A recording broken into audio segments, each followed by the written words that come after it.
trying to beat the sun up. Grinding hard for mine to see a meal before my sun's up. All I'm saying is I'm trying to get my funds up. Gotta stay strapped, kiss these niggas. Hey, y'all. Thanks for joining in another episode of Run It Back, where we highlight the area's greats from yesteryear. This episode, though, we decided to, well, since this is kind of like youth basketball summer league season and, you know, the AAU circuit and everything going on with the kids, we're going to be talking to one of the coaches of one of the AAU teams around the area, actually Waterbury, Connecticut. So, you know, stay tuned because we're going to be talking about the highs and the lows, the positives, some of the negatives that go along with, you know, the AAU circuit, coaching the kids today, and so forth. All right? So listen, as we always say, get your bag of popcorn, get your pen and pad. It's a history lesson. And more so nowadays, it's a informational session as well. You know what I mean? So, hey, without further ado, this week's guest that we have joining us is the coach from the Waterbury area. He coaches, you know, he's been in the AAU circuit for a while now. He coaches CT Focus. And, you know, he's made his mark, you know, but we're going to let him tell his story. But, you know, no further ado, we're met with Mr. Michael, a.k.a. Gunny Gunthrop. All right, man. Thanks for joining in today, man. Thanks for having me. So for the listeners and the people that's watching that don't know, why don't you give us a brief breakdown of your coaching resume? First, before we get started with that, just letting you know, I'm telling mommy, you could give me a better intro than that. I'm just saying. Right. He be hating, man. He don't want me to shine. That's all right. It's cool. You know, we could have did better than that. You know? But thanks for having me. Yeah, it started, you know, been helping with coaching AAU for about 7 years. Okay. But coaching all around, though, or at least, you know, assisting out is, about almost 15 years. About 15 years? Yes. You Okay. You know, you tend to get into that when, you know, you have a kid that get into sports. Yes. You know, so you start off early. You know, they always need, in those youth leagues, they always need volunteers to help coaches, you know. Okay. A lot of times you get those shy parents that don't like to help out, so you know, start off like that. But I don't know, man. It's something with coaching. If you have the patience, really, once you help out, get into it, it's fun. Yeah, it's fun. It's fun for sure. And so, I mean, you're no stranger to sports yourself, Right. You know what I mean? So, I mean, growing up, you played basketball, a little bit of football, but yeah, a little bit of football. Football, honestly, man, football is my love. But I tend to spend more time on the basketball court than football. Right. You know, and that's just being in the area that I was from, and, you know, the friends I became tight with, you know, it's just everybody was a basketball. I was mainly the only football person there was. So left out, so you was like, you know, let me join in. You know, I've always been an athlete. So, you know, if you ask me, I say football, I'm a star. Okay. But I'm good enough to make any team. I'm not saying I'm gonna be a star player, but I'm gonna play a key role. I'm gonna contribute, and I'm gonna make the team. You know, so I just always say I've been an athlete. So with that, I've been able to adapt with the basketball. Good. I mean, you've been adapting. I mean, so far, you know, you've been adapting very well into the coaching world. Right. So I mean, like you said, starting out, you know, your kids playing, and I have to say this too, like today's sports, which make it different from a lot of the kids. I hate to sound cliche, but back in the day, back in our time, and we just gotta admit we at that age where it's our saying now. That's what I'm saying, right? It's our saying now. We Back just in got the that. day. You know what I mean? Shoot, tie jerky, we're gonna take all that. You know, it's our time now.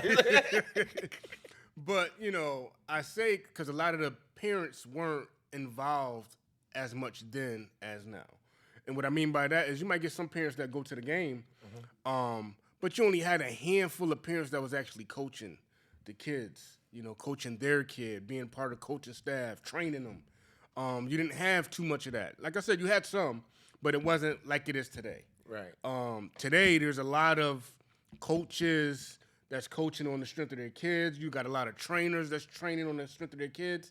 So for you to say that, kind of like your kid going through sports. It's with everything that's going on right now. With you saying that, and I know it switches subject. Maybe I shouldn't even get, but Go ahead. Don't that kind of touch into the LeBron and Bronny situation though? A parent doing something for the sake of their kid. Exactly. Oh, For okay, sure, okay, for okay, sure. okay. So, For sure. Go ahead. I want to get off. This is the for And sure. we'll go back to that too. Yeah. So I mean, at what point did you kind of like coaching them along and maybe train them a little bit? Did it kind of hit like, you know what? Let me be a little bit more involved in the coaching aspect of, your son. So what basically made me want to say, all right, really take this coaching thing. Yep. Is honestly is it's not my son. Okay, It's the other kids. got you. You know, because because like you said, I'm around my son. So even whether we at practice or not, we still doing something at home. Got you. But it's the effect that you make on other kids. Other kids. Yeah, along with going with coaching is like a coach have a coaching staff. So it's you think about the personality. Everybody always talk about like the players, the personality of the players. Okay. But keep in mind, the coaching staff have personalities as themselves. So when you find that right coaching staff, I think it's a dope balance, and to give a lot of the kids what they need, which is just not the structure what the basketball brings, but also the fun. Because you have a lot of kids playing, but they're not having fun. Right. You know what I mean? Right. And they take the parents and the coaches could take the love out of the game for a kid. But That's facts. that's why I always felt like as a coaching staff, like I'm not gonna be the most technical when it comes to plays and everything. I mean, I do have my own, but my specialty is being able to reach the kids. Okay, you know what I mean? relate to the kids. Relate to the kids. You know what I'm saying? you. Be like the middleman between, say the head coach and the kids. Like the coach be able to coach the game, and I could deal with the kids because they kids. They come out the game. They might have, especially AAU. You're in a different state, so you got family. You might go to Atlanta, who you haven't seen your family in about 2-3 years, but they coming out to see the kid game. So now it's like a family affair. Right. You come out the game first 3 minutes because you passed the ball when the coach wanted you to shoot it, or you shot it when he wanted you to make that extra pass, and now you coming out, you look in the crowd, you coming out, you see look on the parents' faces. So the kid takes that on. Got you. Now, I'm the type of person allow a coach to focus on the game. Let me go talk to play. Hey, you know what happened here? Let me tell you. Boom, boom. This is what we gotta do. Did you see this? All right, now sit back, watch this play. Nah, don't get upset. Matter of fact, move down some. Coach gonna put you right back in. Don't I help keep the temperament of the kids. Okay, and you know what? It's key because, again, you can lose some players not being able, because a lot of times I don't think head coaches can relate to every kid. Right. On the team. You Right. know what I mean? So you need those assistants to be able to say, okay, you know what, before we lose this kid, let me go over here and talk to him. Let me cheer him up, because I know he probably frustrated because he came out. Right. Or he's frustrated on the mistake that he made on the court. Even more, getting to the parents, right? So they're more frustrated because the parents, because we think, okay, the parents is there for the support, which they are. Okay. We, never question that, but sometimes support's not needed. Okay. Sometimes just the observation is needed. That can be another line of support. But a kid he's not able to play his game because he got the pressure of the support of the parent being there. Gotcha. So I know this is with my son when he plays for other coaches and whatnot, because I don't handicap him. I don't just say he can only play for me. Right. So when he plays for other coaches, or if I can't make a game, I'll get he went off and did this and did that, and it's like, hey, bro, you had your best games when I ain't there. But I can understand that. Even if I don't say nothing to him throughout the game, you could make a mistake and just happen to look up and see maybe the reaction in my face. I might be doing this at the time, like, boom, because we are fans of the game as well as, coaches and parents. We still fans of the game. So it hurts when it's your team making the turnover, but it hits a little bit more when it's your kid that made the turnover. It's like, somebody else kid, you like, yo, get him out of here. Man. Your kid, you like, or you extra hard on them, like, yo, what are you doing? So it's all that create pressure on the kids. So, it's finding balance, because everybody say ball is life. You know what I'm saying? So the last thing you want somebody to do is fall in love with life. We had Randy Brooks. Shout out to Randy Brooks. He was on our show. Nasty. What up, Randy? A while back, and one Yeah, I of seen the that one of one the key too. things that he said was, sometimes when a parent is coaching their kid, they substitute the parent role for the coach. You know what I mean? So now you're coach 24/7. When the kid needs their parent too, they need that. Like, do. you know what I mean? So it's kind of like a fine line, or you got to know when to cut that switch off Right. to be the parent. You know what I mean? And I think sometimes when you're coaching your kid, and he's playing for your team, is like, how do you shut that off? And like you said, you get some parents that's extra hard on their kid because it's their kid, and it's trying to set the precedence for the rest of the kids. It's a whole dynamic because, like, everything is there's size, and that's what life is about, finding the balance, the yin yang. Because now you can't leave out. It's also pressure on the coach / parent. Because now it's like, do I go hard to show them I'm not gonna take it easy on him because he's my son, or do I? He is one of the may not be the best, but is one of the best players. Do I take it? It's such a thin line. Even so, with the kid, now you're asking a kid who don't have the mature thoughts yet to help split that line. Because guess what? At home, I'm pretty sure once in a while, a kid mumble on his breath, he talk back. That's at home though. You go to your room. You better not say. Now he doing that with 10 other players that's watching. Right. What's your reaction? Yo, who you talk? You see it so many times where parents be ready to fight their kids, and at the same time, it's like I can see it's like the parent don't really want to, but he's trying to set an example. He's not trying to show he's showing favoritism because he's not gonna allow from no other kid.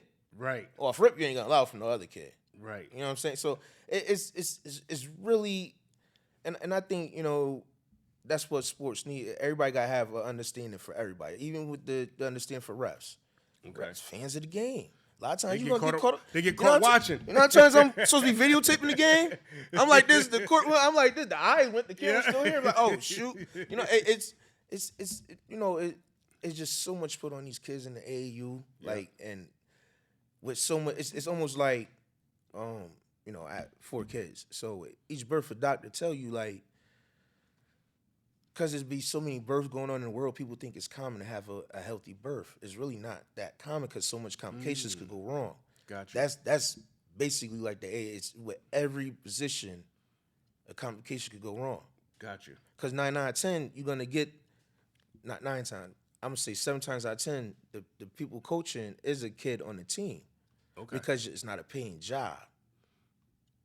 So now you're losing time from work. It's costing you more money because of the traveling. And if you're a coach, it's even more time because now you got to be organized for the whole team, for other people. You're responsible for other people. So people got to put that into understanding. Like, if we all just come, but everybody puts so much weight in the world that if you blow up on AAU, you're going to the NBA. And so everybody's putting that pressure on them. You know what I'm saying? So it's just take the pressure off. Right. Have fun, enjoy the game. And that's what got to be reminded a lot of times. And that's where I think we lose a lot of our best talent. Cause I done seen so many kids who have such good talent, but parents and everybody else putting too much pressure on them. Got you. For sure. And we can go back to that too. But definitely you pretty much started with, where did you start? I started with off with a travel team. Actually my coaching started with my son playing soccer.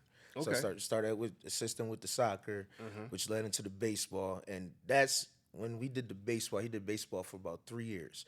Okay. For some reason, we could never catch the basketball season. We always caught the baseball and football. Baseball and football. So we kept missing basketball. So he did that for like the first 3-4 years he was able to play sports. Okay. And like I said, soccer, just helped out. It was just all right, cool. I'm not gonna lie. Because you got that's when you out there, you got the bugs on the field, and it's just a bunch of like 6-year-olds just running around. You're really not teaching them. You just basically being there to give them somewhere to burn energy. You monitoring. So it's just like, all right, I'm not doing that again. But we came. We're not doing that again, son. Yeah, I asked him, I was like, you want to do soccer again? My mind, I was like, he said no. And he was like, nah. I was like, word, phone something else, Yeah.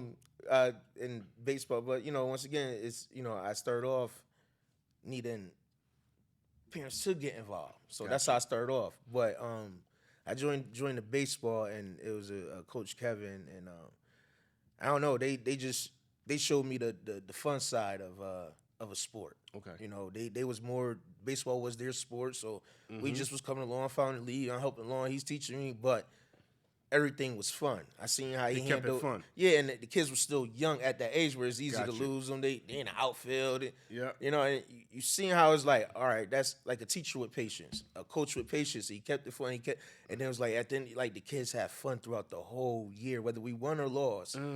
They had fun. To where that wasn't my son's favorite sport, but he liked doing it because he was having fun. Having fun. Yeah, And made some friends. He made friends, and that's where I got my coaching moniker. I'm terrible with names, so a lot of times I get somebody a nickname. It's easier for me to remember a nickname. Remember the nickname. And I think all the kids I end up giving a nickname, they end up giving me a nickname. It's just like now I go into the grocery store, they see me, they call me coach by the nickname. And that showed me the fun side. So I always said I always help. I'll head coach if need be. I know how to do that. But I like being the coach that I don't mind being the number two. Well, here's the thing. Number 2, number 3, number 4, but you can view it like this. A lot of times, those assistants are the glue. It's a team. You know what I'm saying? It's the team. Everything. But Everything the matters. assistant is the glue to the team because, like you said, the assistant can be the buffer between the kids and the coach. A lot of head coaches, their main thing is to make sure the X and O's get executed. Right. But how do you get a player to execute or stay focused enough to, okay, if I miss the play this time, I still got to stay focused for the next time to execute. You know what I mean? Right. Now, you started, you said baseball. Then we graduated to, we came across James Brown. Okay, James Brown, the Nighthawks? Nighthawks traveling team. We started with that. Once again, came on to help him. And son loved it. He actually fell in love with basketball because he thought he was going to be a football player. Okay. We went down to see our cousin play in North Carolina. Now, he was big on the AAU. He was already playing basketball ahead of him, so he was big on the AAU scene. Oh, so he had already started. He already started. So Okay. we went down on vacation to see one of his tournaments. And so be it, and the tournament they was playing in, it was in North Carolina. It was in North Carolina. And the tournament the cuz was playing in also, so was the Bronny kids. Okay. And so he seen the whole excitement in the gym because they had the court taped off, this and that. LeBron was there. Woo. And it's like around halftime, I want to say, Bronny actually had to use the bathroom or something. He had to go somewhere. Yeah. So they roping it off, and my son standing there. So he just standing there. And Bronny walked by, and he just stuck his hand out, and Bronny dapped him up and just laughed at. He's like, "Yeah, I'm playing basketball. I'm playing basketball. Yeah, I'm good." Right? But yeah, he been taking basketball serious ever since. So we started with the Nighthawks, which James also has a AAU team called CT Dreams, which we graduated into that right after the traveling league. So we started off there, did that for about 3 years. 3 years? About 3 years. Then an opportunity came, which that sounds crazy, but it was somebody who just said, "Hey, I seen your son play. I want to see if he could play against a different type of competition." Okay. And sure enough, because as far as then, even with AAU, we never really traveled far. Okay. I think the farthest I want to say we might have traveled at that point might have been to Jersey. Jersey? Okay. So somebody else was like, "Yo, I have a tournament in Pennsylvania." Okay. And he was like, "Yeah, just come play, see you like the competition, whatever." And sure enough, son went down there, he played, and the team wasn't the best. It wasn't like he was leading a good team for a bad team. It was at the time, Focus was just starting. So this is CT Focus. Okay. So it was just starting. So they had a tournament. So went down there, and it was in Philly.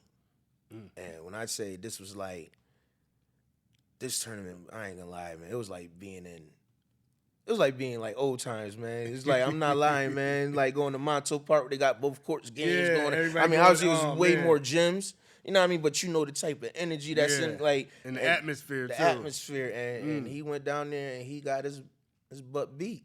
Yeah.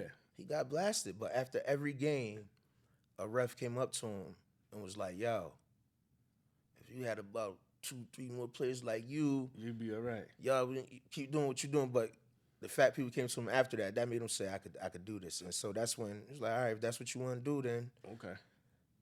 now let me be, let me help you get there. Let me just, have your back. Let's go put the hoop up in the yard. Let's go get this jump shot more, patting. Let's get you in the right hands that, tighten your dribble. Let's go over here to the, right person, tighten your dribbles. Go over here, somebody teach you some moves. We started with that, but and that's been coaching ever since. So now, okay, so you started out so when you transitioned. Now, did you transition to coach, or you was watching them play first and then continued to coach there too? No, I transitioned into to coach. More. I wouldn't even say to coach. More so like help Support? out. Yeah, Okay, support. okay. Because one thing with James, I could honestly say is he with him, he's organized to the point where like his assistant coach is really there for. Like they know what's going on, but if I got to coach the other, got two games at once, You coach. Yeah. Oh, Well, okay. not he because he's say structured or organized like that to where it's tight. Like so with more so with Nighthawks with Dream, it's just more. I was there. I was on the bench. I'm at the practices. Okay. Not saying much. You know what I mean? Just where whatever need to be done. You know what I mean? Yep. That was it. I got more vocal when I got to focus. Okay. I would say I got more vocal. So it was like each level kind of developed something. I would say the baseball helped me how that coach how he saw things and was able to keep an eye on the kids and their body language and able to still keep structure of the practice without losing the kid. Knowing when the kid need time out but still keeping it fun. So I got that on that level with James. I see the structure. Okay. The organization, with focus with Mark, now I'm able to be more vocal. You know what I mean? Okay. He helped me with able to call a play throughout the game, or you know what I mean, making a. So now you're building yourself to be more active. Right. An active part of okay. Right. Okay. Wow. So now, what are some takeaways from you kind of touched upon it before. What are some of the takeaways that when you have your kid on the team? Now, how do you address it when, your kid is not the most talented? You know what I mean? And you're trying to build his confidence up. It depends on the kid. Okay. It really, you got to see what does build the kid confidence. Is it the good jobs after doing something? Is it the tough one, like, I knew you could do it, now do it again? Is it, sometimes it's all of that. It's just the timing of it. For instance, the kids on plus, not every kid want to be the best.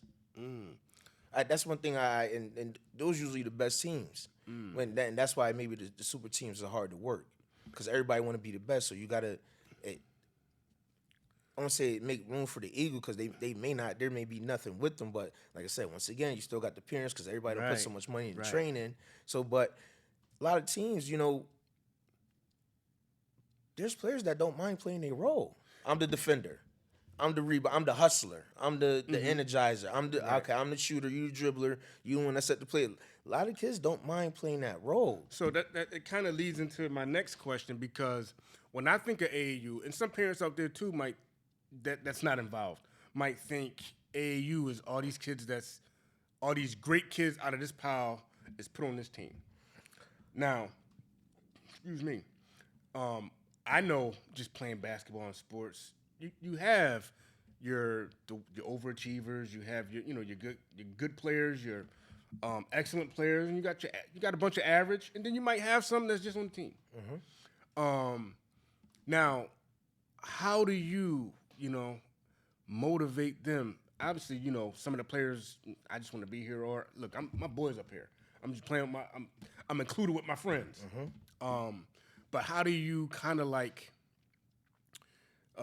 tap into them all? Because you got to tap into, like you said, differently. So you got, not only do you got to tap into them all, now, and this is what we mean by it's a team. Okay. Because you're dealing with that, tap into them all, but you could tap into them all, but it don't matter if the system not right for them.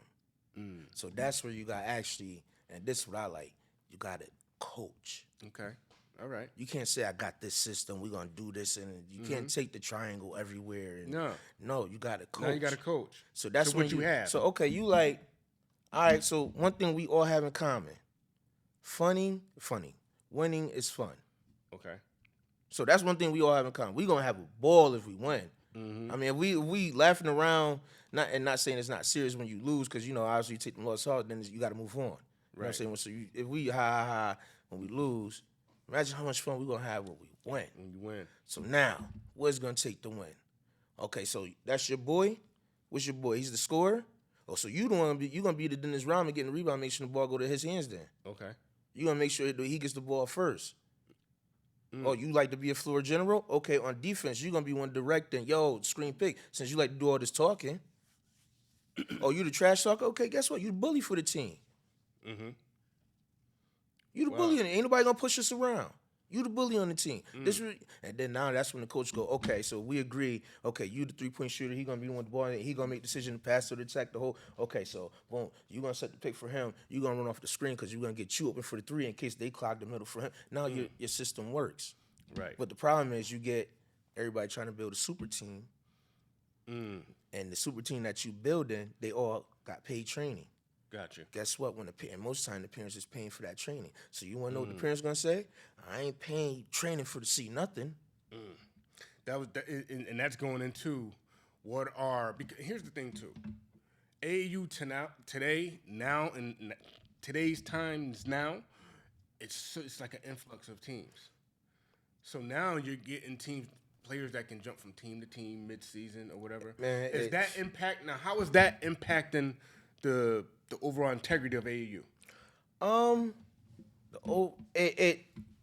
want to say it's so the impact of AAU is like anything else. It's just in life, Okay. When it first comes along, it's exclusive. Yep. Everybody love it. Find a way to tap in, oversaturate it, and that's just life. Right. Because many reasons, and a lot of times it probably started with a pure heart because you had a parent, you had a kid, you probably felt like wasn't getting a fair shake because of politics over here. So let me start this where it starts off as fair. Right. Well, along the way, because in everything in life you gotta play your politics aside. Okay. It's how you play it. You know what I'm saying? Because you gotta play it. Every avenue. Every avenue. Because you know what? Guess what? Somebody knows somebody that's going to beat you to that spot because they know that somebody. Gotcha. So now you got to rub elbows to know that somebody to beat somebody else to that spot. So what can your team do? How many top high school players you got on your team? Now you got to go around to be able to, before I can let you over here, you got to have this. So now I got to, you over, you know what I mean? I got to prompt. But that's what I love about it is everything's just lessons. That's life. That's lessons. It's life. When you get older, it ain't no different when you get older. That's true. It's just you go through you learn different lessons, and the lessons never stop. Never stop. That's life. So instead of being sad about it, I always don't hate the player, hate the game. Hate the game. But if you're gonna play the game, play the game. Play it to the fullest. Play it to where you can sleep at night.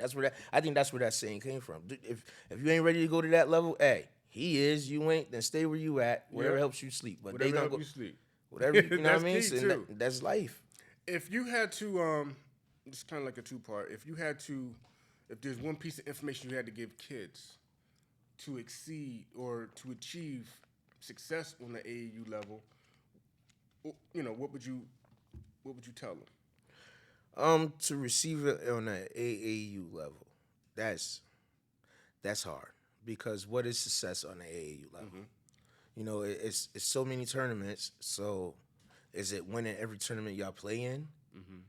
Is it which I believe every kid goal is to join AAU and walk away with a scholarship. Okay, I think that's every that's most of the kids. I don't know if it's changing now because of the, you could maybe walk away with an NIL dealers. You know what I mean? Whatever reason. But you got to define what is it for you. I know. I would say, here go that phrase again. In our time growing up, I didn't really that wasn't my sport. I didn't play it, but I know all my friends that did play it, and it was the the fact of being able to go to different states and tournaments against people that said was the best and winning it. Right. And, you obviously you begin to make your name for yourself while you're there. But that ultimate was the goal to show, we Waterbury, we CT focused. Exactly. When we going down, we was in Puerto Rico. We making some noise. Yeah, one term we was in Puerto Rico. We going to Puerto Rico. We going over there to win this. Right. And say CT focus, put a flag here. Definitely. As you walk through these tournaments, all you really hearing is what scout is here, what scout is here, what scout is here. And if a scout is here, that means the scout is watching. If a scout is watching, what do that mean? It means I got to put on a show. So I mean, out of 12 to 15 players you may have on the team, you got 6, 7, 8, 9 of them trying to put on a show. Got you. Now, you go down there with supposedly on paper the toughest team, and y'all walk away 1-4, 1-3. Why? What happened? Because everybody tried to put on a show. Now, nobody get the scholarship. Coaching again, they got to, you teach them, like, the further we go in this tournament, the further we all get looked at. We all get looked at. You know what I'm saying? That's facts. So you may just get 8 points this game, but if we win it, you got another game where you get the 22, and the matchup might be even better for you the next game than it is right here, the way the cards are drawn. You know what I mean? So it's just so much that go into it, but it's just so much pressure on it because people want so much out of it, that everybody can't get. Facts. And pretty much lastly, for, those that's looking to get into coaching, AAU parents that's looking to get more involved with the kids, and delving into the coaching realm, what are some things to tell them what to expect? Well, you expect what you put in. But in AAU, it is a lot of, I don't even want to say business, but a lot of politics. Okay. It's a lot of politics. So if you got to remember what are you getting in for? Is it for the kids? And then just keep that in mind. And like I said, sometimes you got to play your politics. Okay. But what is it for? Is it for the kids? Is it for the kids or is it for your kid? You know what I'm saying? Right. Is it for the kids or is it for your kid? That's a question that they have. That I think everybody should ask themselves: is it for the kids that's the big, or your kid? That's the big, and that's what be. Like I said, it more so be, and you see it more with pros. And I know it'd be cliche when pros say, "Yo, we don't listen to what's going on outside this locker room," but that's like how AAU is. Yeah, because y'all could have a bad tournament. Somebody's watching. One of the kids on that might be the best tournament he ever played, but he went off that tournament. Son, y'all probably been waiting on, like, yo, we knew you could do it. It's about time, Guess what's gonna happen? The minute y'all turn, because the kids go with the kids, the parents and coaches go off, they watch other games or whatever it may be, somebody else approaching. Yo, what y'all doing over there? Word? Word? Yo, you wanna come play over here? And we be over here, we be doing this, we be doing that. You can get this, get that. Yo, won't. Yo, you'll fit in perfect. What? That's what? You know how many times you get to shoot over here? Oh, man. You know what I mean? And then it's, it's a lot of politics, but, at the same time, it's not always a bad thing. Okay. It's not always a bad thing. Sometimes a kid do need to go up another team to play on a different competition. Right. Sometimes that's best for a kid, but what are they being promised? Yeah. And that's one thing, a statement I'll put out there is I don't think coaches realize how much effect or impact they actually have on the kid, whether it's the star player or kid number 15. Okay. I seen so many coaches take so many kids' confidence. And I don't think coaches realizes that. Yeah. And that's not just AAU, that's high school ball. It's just, and they don't realize what that do to a kid as they going through. You know what I'm saying? And a lot of times, coaches may realize it and be like, "Well, he got work through that. That's on him." And it's like, but no. You're supposed to be building these kids up. Yeah. Your role is you in that role to build that up, not take it away. And I think what you said too is, are you doing it for the kids or your kid? And I think like that's sentiment right there. That's like the title of it. Like, are you doing it for your kid or the kids? Because if you're doing it for the kids, your focus should be to motivate everybody, whether you're number 1 or like you said, number 15. Right. And when you're doing it for the kids, that means we're doing it for this unit. Right. You know what I mean? And the whole unit grows. Win, lose, or draw. The whole unit grows when everybody can get something out of it. Fun. Learning some things. Learning how to defend. Learning different aspects of offense. You know what I mean? From the best kid to the worst kid. But when they could come away and what's important, their confidence built and their self-esteem is held high. You know what I mean? When we can instill that into the kids, because at the end of the day, this all supposed to be for the kids. Right. You know what I mean? And like this season, Run It Back is we're shining a light on today's kids, because we want these kids to grow. We want these kids to excel and succeed and come back and, you know, do the Run It Back and interview the next group of kids. You know what I mean? Right. But Gunny, man, I mean, I know we run out of time. Yep. But, you know, nonetheless, you know what I'm saying, in the time that we had, you dropped some powerful gems for the kids and for coaches and for those that's just looking to be involved. You know what I mean? You gave them something to think about. You know what I mean? And I think all the coaches should think about it like this. Even before you decide to take a whistle, you know what I'm saying, and sit on those sidelines, are you doing it for the kids or your kid? Right. You know what I mean? I think we all should be doing it for the kids. You know what I mean? Because if we make better kids, then we have a better today. You know what I'm saying? And better today equals a brighter future. You know what I'm saying? So, you know, that's the overall, you know, I think the message that, you know, we got, man. You know, we definitely want these kids to grow, continue to succeed. And, you know, we want the kids today to be superstars today and tomorrow. You know what I mean? But, you know, nonetheless, man, I thank you for joining in. Thank you, man. And I thank you for the gems that you gave our audience. Always love dropping gems. Yes, man. So, hey, listen, man. Hey, everybody at home, on social media, watching, tuning in. This is another great episode of Run It Back. I'm Eric Lawan. I'm joined with Gunny, Michael G. Salute. You know what I mean? Signing out. Y'all take care. Yep. Good, man.